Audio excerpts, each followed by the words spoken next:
Pasca ricuhnya pertandingan cabang olahraga gulat di PON ke-20 Papua, Ketua Persatuan Gulat Seluruh Indonesia atau PGSI Gusti Randa meminta maaf. Ricuhnya pertandingan tersebut terjadi saat kontingen Papua melawan Kalimantan Selatan di kelas 74 kg pada Senin 11 Oktober.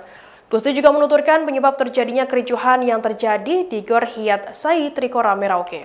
Dikutip dari wartakotalive.com, Gusti mohon maaf atas insiden yang membuat suasana pertandingan cabur gulat tidak nyaman.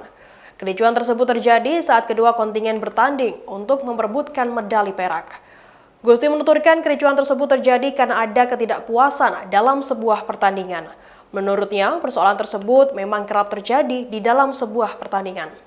Namun ia berharap masing-masing pihak dapat menerima sehingga pertandingan bisa dilanjutkan. Gusti menjelaskan pertandingan tersebut memang sempat terhenti sementara saat kericuhan terjadi. Pertandingan tetap dilanjut meski dimenangkan secara walkout lantaran kontingen Papua enggan bertanding. Gusti Randa menuturkan pihak kontingen Papua akan melanjutkan persoalan tersebut ke Badan Olahraga Republik Indonesia atau BORI. Sebelumnya pertandingan cabur gulat antara Kalimantan Selatan dan Papua di kelas 74 kg memperebutkan medali perak berakhir ricuh. Hal itu terjadi diduga akibat kontingen Papua tidak terima dengan penilaian wasit.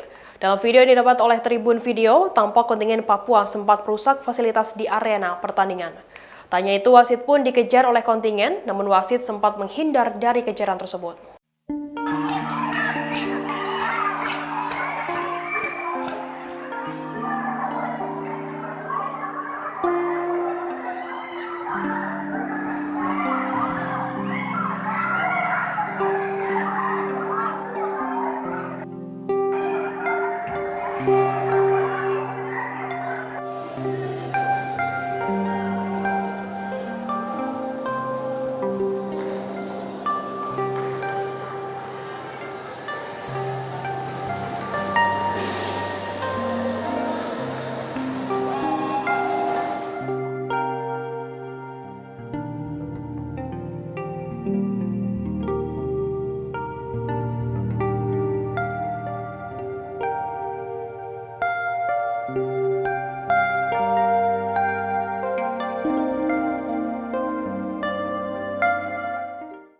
Terima kasih sudah nonton.